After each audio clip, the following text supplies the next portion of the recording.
There's a story that haunts me about a young marine biology student named Anthony White.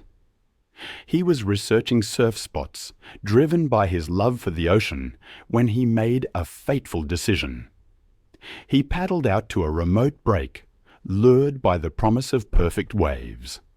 What he didn't realize was that he was near a massive seal rookery. He ignored the warning signs, the ominous silence that fell over the water. And then a great white shark attacked. The summer of 2014 brought perfect weather to Surf Beach, California. Sunshine filtered through the morning mist, painting golden patterns on the glassy ocean surface. Anthony White, 22, and his passion for surfing were exactly what you'd expect from a California marine biology student. The young man had been surfing for 8 years, and his friends described him as the perfect match of fearless adventure and deep respect for ocean life. Anthony was known for his infectious enthusiasm and tendency to seek out remote breaks, while his academic side was more methodical, always researching surf spots and ocean conditions before paddling out. He had spent weeks planning this solo dawn patrol session, and this morning adventure was meant to be the perfect combination of his two passions, surfing and marine biology. The college student had arrived at Surf Beach just as the sun was rising, spending his first hour checking conditions and waxing his board at the remote location.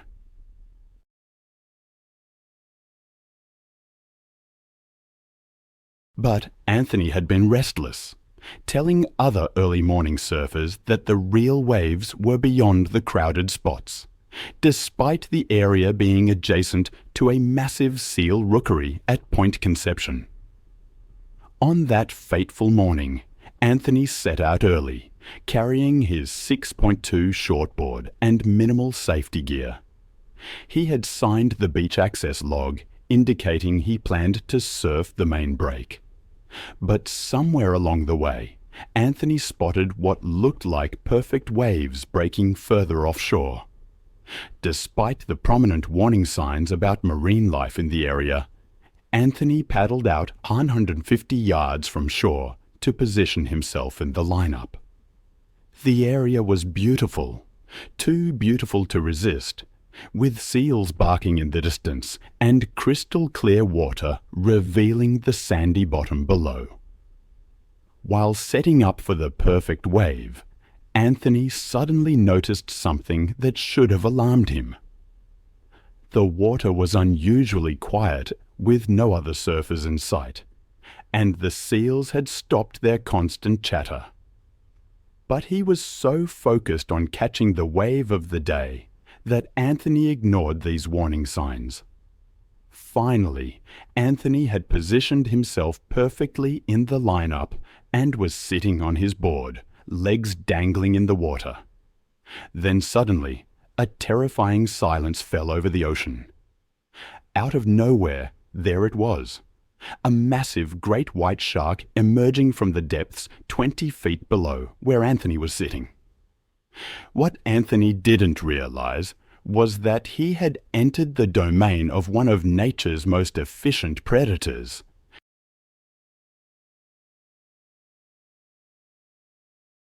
Great whites are living fossils that have remained virtually unchanged for millions of years. Their torpedo-shaped bodies perfectly designed for explosive attacks. These apex predators can detect blood from up to 500 yards away and sense the electrical impulses of a beating heart from several meters distance. When hunting, great whites approach from the depths, in explosive bursts of speed exceeding 35 millitorsion, using the element of surprise to deliver devastating attacks with bite forces reaching up to 4,000 pounds per square inch. Anthony reacted instantly, but there was nowhere to run. The massive predator struck from directly below, covering the distance between them in a split second. Anthony managed to see the shark's massive form just before impact. But the attack came with such explosive force that both he and his surfboard were launched into the air. The sound of Anthony's screams cut through the morning silence as the shark's jaws clamped down on his torso. He fought desperately, punching at the predator's snout as it held him in its powerful grip, the massive head shaking violently as razor-sharp teeth sliced through flesh and bone. The great white released Anthony after several seconds. Typical behavior for these predators when encountering unfamiliar prey. But the damage was already catastrophic. Blood immediately began clouding the pristine water as Anthony, despite his severe injuries, began paddling frantically towards shore on his damaged board.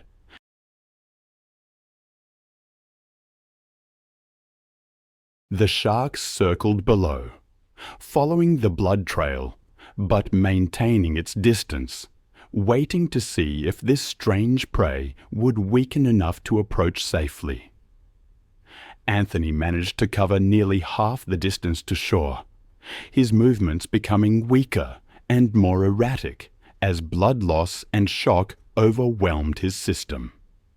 A jogger on the beach heard Anthony's desperate screams and immediately called for help. But the remote location meant rescue was still minutes away.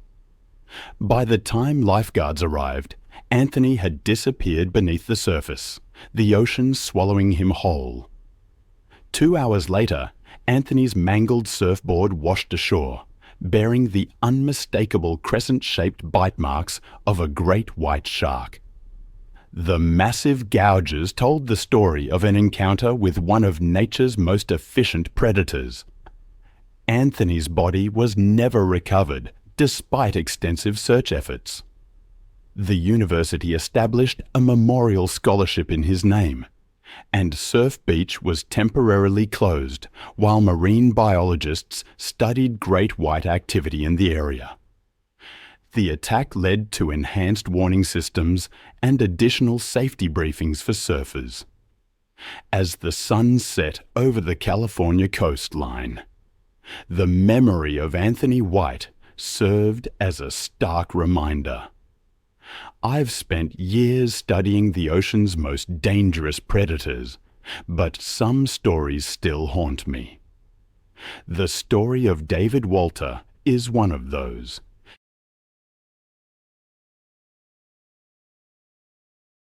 A young charter captain, full of life and chasing the American dream, vanished in a terrifying instant, a stark reminder of the ocean's unforgiving power. The morning of September 3rd, 2015, dawned with perfect conditions in Galveston Bay, Texas.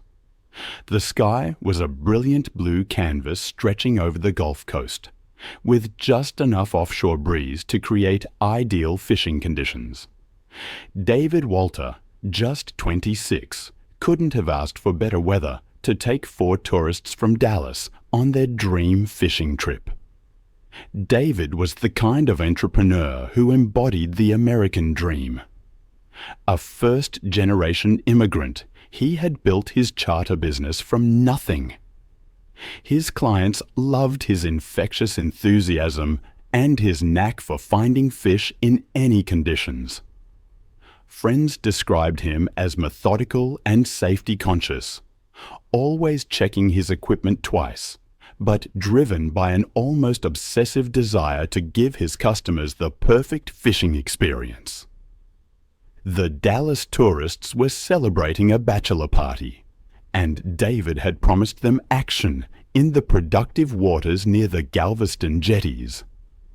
They'd spent the first few hours pulling in red snapper and speckled trout, David expertly managing the boat as the cooler filled with their catch.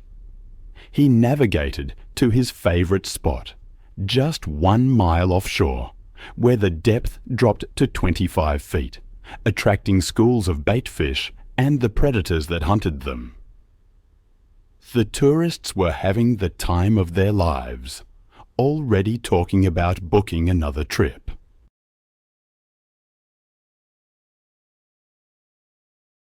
But as they prepared to move to a new location for the afternoon bite, disaster struck. The boat's engine coughed, sputtered, and died completely, leaving them drifting in the strong Gulf current toward the busy shipping channel. David immediately diagnosed the problem: a clogged fuel filter, which should have been a simple fix. But as he worked on the engine, the boat's anchor began dragging in the powerful current. The situation was becoming dangerous, and David knew he had to act fast. Local charter captains had warned about recent unusual activity in the area, but such warnings were common in Texas waters.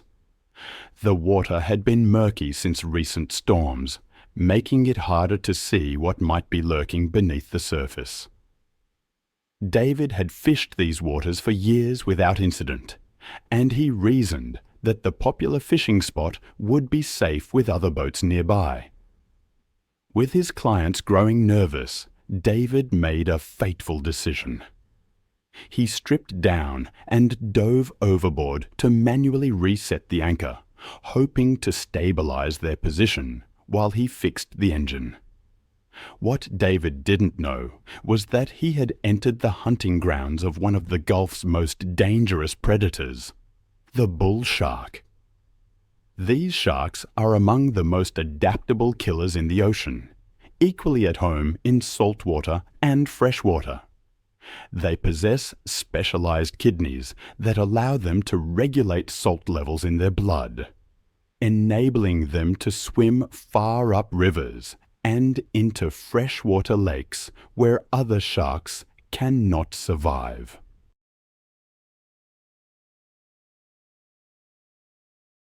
This means bull sharks can appear virtually anywhere there's water, from the open ocean to golf course ponds miles inland. Their aggressive temperament and willingness to investigate anything in their territory makes them responsible for more unprovoked attacks on humans than any other species, except great whites.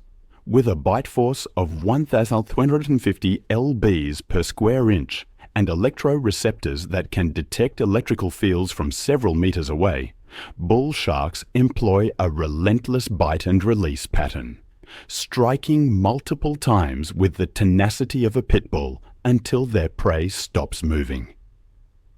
David worked underwater to free the stuck anchor, but the current was stronger than expected, and the anchor had become wedged in debris. The 7-foot bull shark had been patrolling the fishing grounds for hours, drawn by the chum slick created by David's successful charter. The predator's incredibly acute sensors detected the electrical fields generated by David's rapidly beating heart, and the scent of blood from hundreds of yards away. What happened next occurred with shocking speed. David never saw the shark coming through the murky water. The bull shark struck from behind, its massive jaws clamping down on his leg with crushing force, before immediately releasing and circling for another attack. The impact was so violent that David's clients heard his muffled scream through the water. David fought desperately to reach the surface, but the bull shark continued its relentless assault.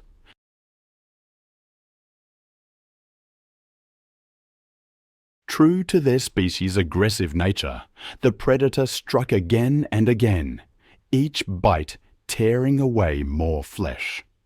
The shark's persistence was terrifying.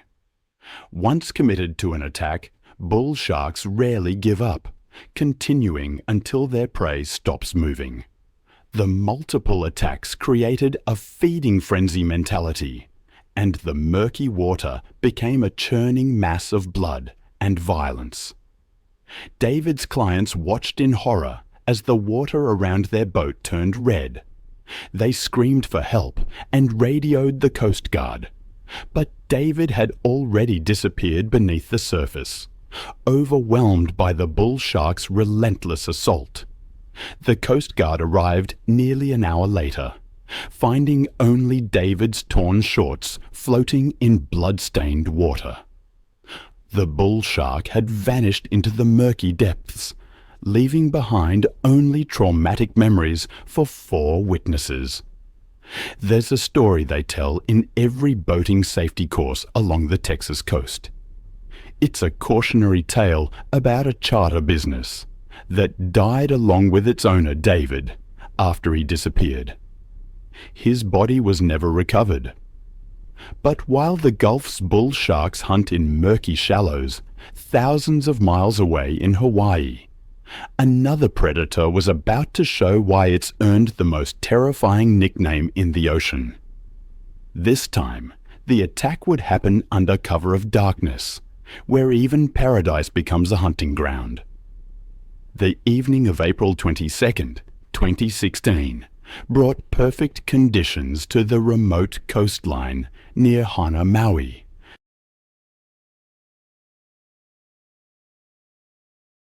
A gentle trade wind rustled through the palm trees as the sun painted the sky in brilliant tropical colors. 24-year-old Christian Smith couldn't have asked for better conditions for his solo fishing adventure at one of his secret spots along Maui's untouched coastline. Christian embodied the laid-back Hawaiian lifestyle that drew so many to the islands. He had an easy smile and an encyclopedic knowledge of hidden fishing spots, which had made him a local favorite at the surf shop where he worked. Friends described him as fearless and independent, always venturing to remote locations that other anglers avoided, constantly searching for the perfect fishing experience that only the islands could provide. That evening, Christian loaded his truck with heavy tackle designed for the large predatory fish that hunted Hawaiian waters after dark. The location he'd chosen was breathtakingly beautiful, but completely isolated. A secluded beach accessible only by a rough dirt road winding through dense tropical vegetation. Christian arrived just as darkness was settling over the ocean. The spot was perfect. A protected cove with deep water close to shore, and a coral reef that attracted schools of bait fish during night hours. He set up his gear methodically, rigging the heavy equipment he'd need for the monsters that prowled these waters after sunset. Christian waded into about 6 feet of crystal clear water to cast beyond the reef break. Everything seemed perfect.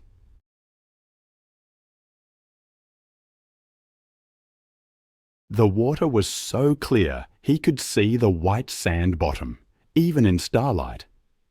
He'd already landed 2 nice fish when disaster struck.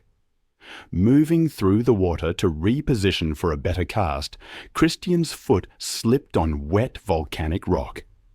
He fell hard against sharp coral formations, opening a deep gash on his leg. Blood immediately began streaming into the pristine water around him. Local Hawaiian fishermen had warned about increased predator activity during night hours, but Christian had fished these waters countless times. What he didn't know was that the remote location had become a hunting ground for one of the ocean's most dangerous predators.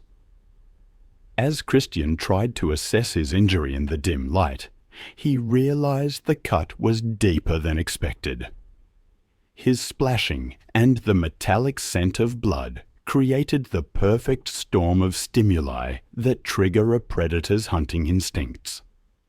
Unknown to Christian, he had attracted the attention of Hawaii's apex predator, the tiger shark. They are perfectly adapted for nighttime hunting in both shallow and deep waters, earning the nickname wastebasket of the sea, because they'll eat virtually anything. Their stomachs have contained license plates, tires, and even other sharks. These massive sharks can grow up to 18 feet long and possess an indiscriminate appetite that makes them particularly deadly during nighttime hours, when they move into shallow water to hunt.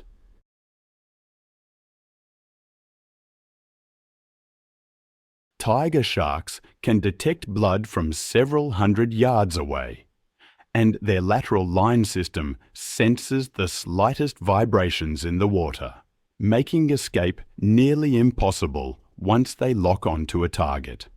Christian began wading toward shore, but his movements became increasingly erratic as blood loss affected his coordination. The coral cut was more serious than he'd thought, and the metallic scent drifting through the water was like ringing a dinner bell for every predator in the area. A 10-foot tiger shark had been patrolling the reef edge when Christian's blood trail reached its sensitive nostrils. Unlike more cautious reef sharks, tiger sharks are known for their bold, reckless approach to anything in their territory, especially during nighttime hunting hours when they become most active. Christian never saw death coming through the dark water. The attack was sudden and devastating. The tiger shark struck from the side, its massive jaws clamping down on his injured leg with crushing force. The impact knocked Christian off his feet, sending him tumbling in the deeper water. The predator's attack was relentless and indiscriminate. Tiger sharks are known for their tenacious grip, often holding prey, while using their muscular bodies to roll and tear. The shark maintained its grip while striking with its powerful tail, creating a whirlpool of violence. What makes tiger shark attacks particularly horrific is their feeding behavior.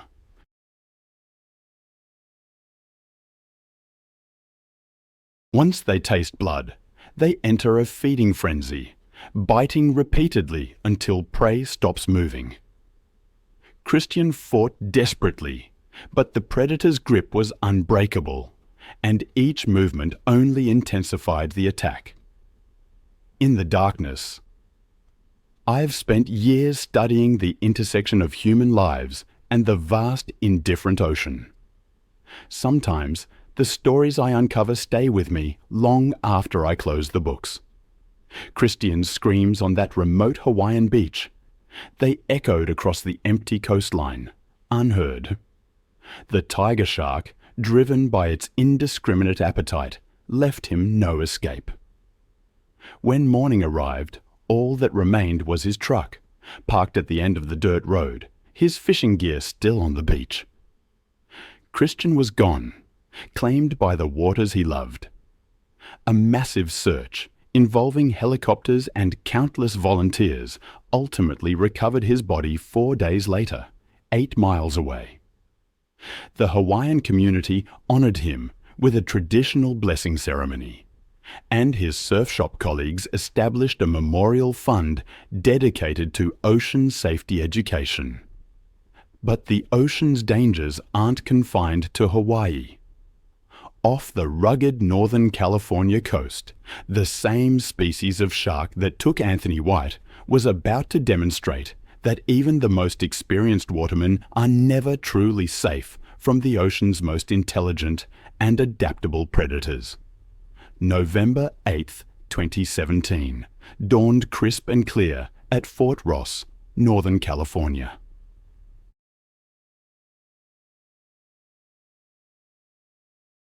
The morning fog lifted, revealing a dramatic rocky coastline where Pacific swells crashed against ancient sea stacks. For Ryan Walsh, 29, it was perfect diving weather. Calm seas and good visibility promised a profitable day harvesting abalone. Ryan was a commercial abalone diver, a dangerous profession. His weathered hands and sun-damaged face spoke of 6 years spent in the frigid Pacific, free diving to depths that would terrify recreational divers. He was known as methodical and safety-conscious, yet driven by a relentless pursuit of the perfect abalone beds hidden in those rocky depths. That morning, Ryan launched his small boat with his dive partner Marcus, a younger diver who looked up to him as a mentor. They'd worked together for 3 seasons, developing the unspoken communication that comes from facing shared dangers in one of California's most hazardous occupations. Ryan chose a productive rocky reef in 25 feet of water.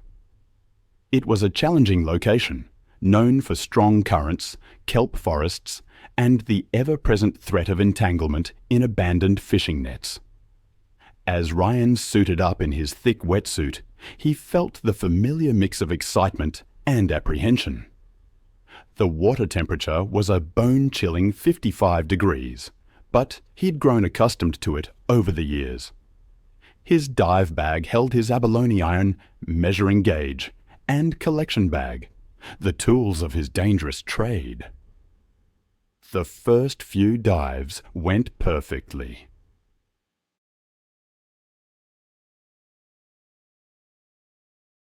Ryan descended through the kelp canopy to the rocky bottom, where clusters of red abalone clung like living jewels.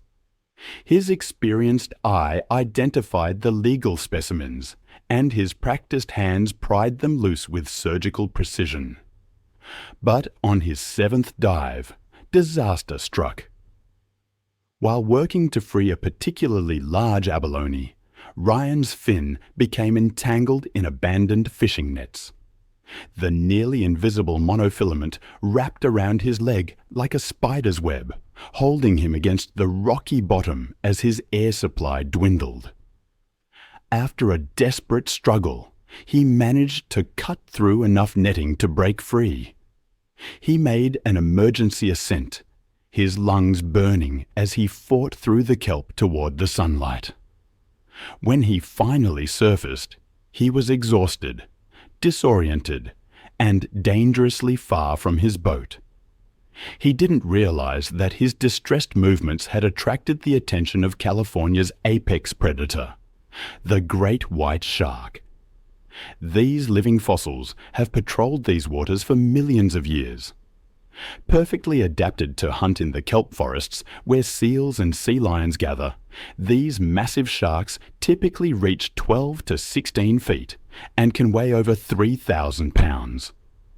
Their torpedo-shaped bodies are capable of explosive bursts exceeding 35 millitorpedos, launching them completely out of the water. Their incredible sensory system allows them to detect electrical fields from several meters away and track blood trails from 500 yards.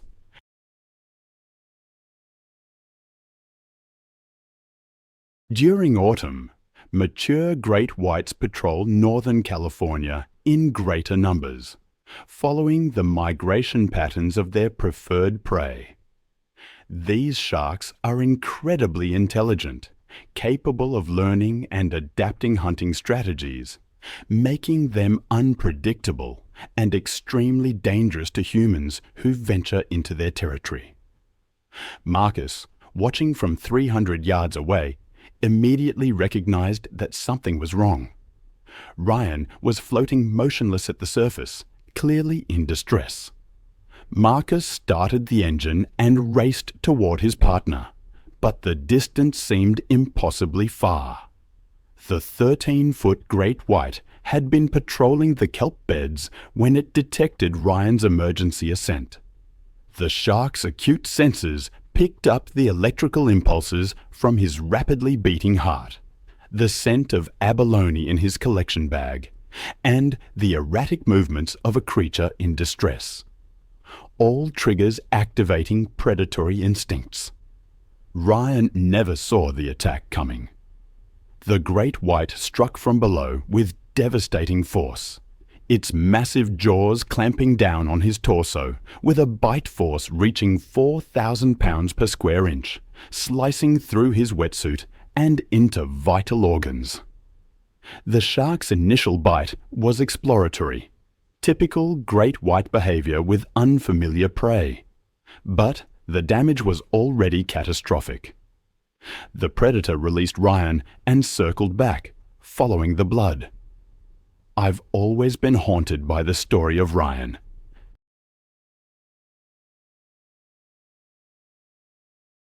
A scream echoing across the water. Strength fading from blood loss. It's a sound I can almost hear in my mind. He was a diver, attacked by a great white while hunting abalone off the California coast. Despite desperate efforts, he died from massive blood loss just 20 minutes later. Ryan's partner, Marcus, pulled him from the water, but it was too late. The Coast Guard arrived, but far too late. His death sent shockwaves through the diving community. New safety regulations were implemented, and Marcus became a dive safety instructor. The abalone beds were temporarily closed while biologists studied the great white activity. But while those great whites patrolled the kelp forests of Northern California, hundreds of miles south in Florida, a similar tragedy was about to unfold. This time, it involved a spearfishing competition, crystal clear water, and a predator about to turn the event into a feeding frenzy.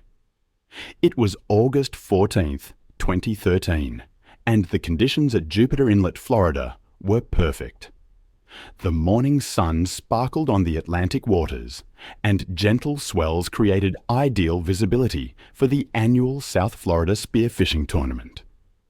Alex Paul, a 33-year-old construction foreman from Miami, couldn't have asked for better conditions. He was a passionate free diver, spending weekends honing his skills in the crystal clear waters. He wasn't a professional, but his athleticism and experience earned him respect. That morning, Alex joined 40 other competitors.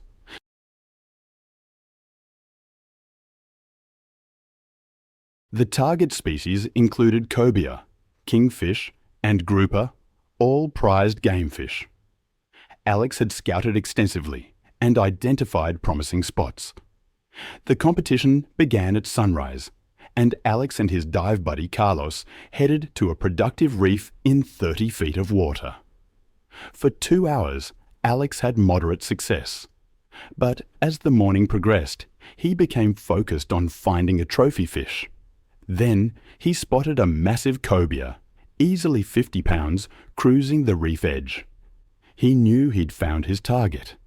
He hyperventilated to extend his bottom time, then dove to intercept the fish. His shot was perfect, striking just behind the gills, but the wounded fish immediately took off for deeper water. In his excitement, Alex became separated from Carlos and the other divers, finding himself alone in an isolated section of the reef.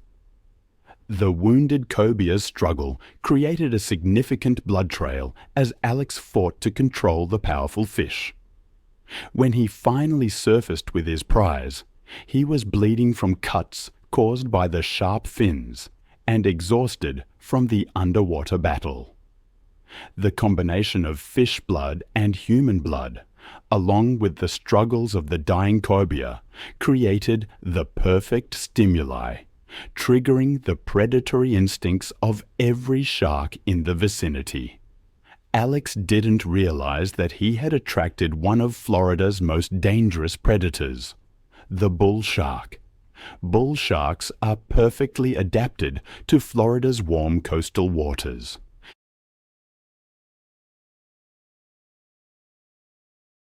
These powerful hunters typically reach 6 to 8 feet and have specialized kidneys that allow them to survive in both saltwater and freshwater.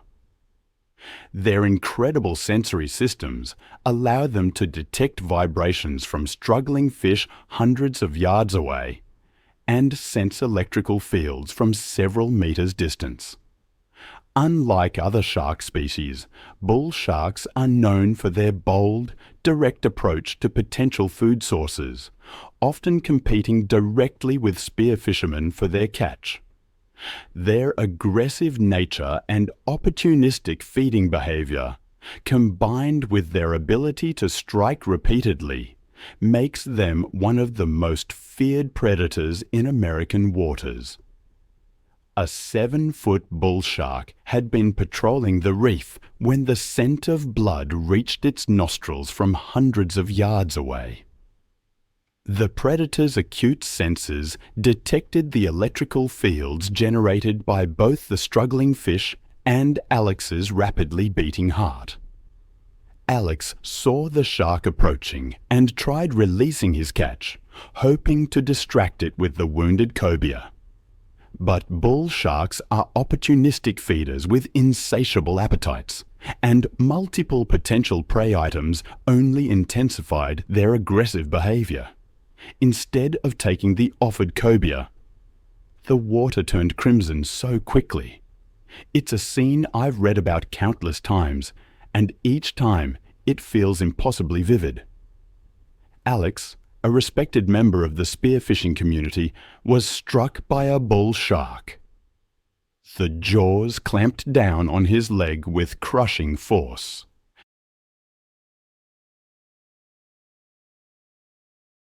Major blood vessels were severed. Multiple strikes caused massive tissue damage. He fought desperately, punching at the shark's snout, trying to reach his dive knife. But the bull shark continued its relentless assault.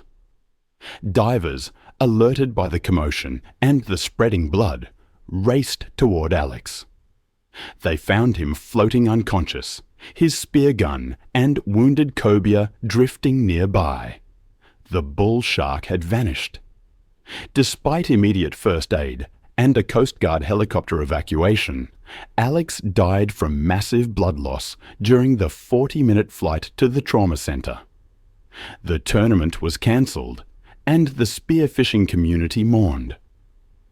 Alex's death, as tragic as it was, led to enhanced safety protocols in tournaments. New requirements mandated closer proximity to dive buddies, and organizers began providing emergency response training. A memorial fund was established, promoting safer diving practices in his name.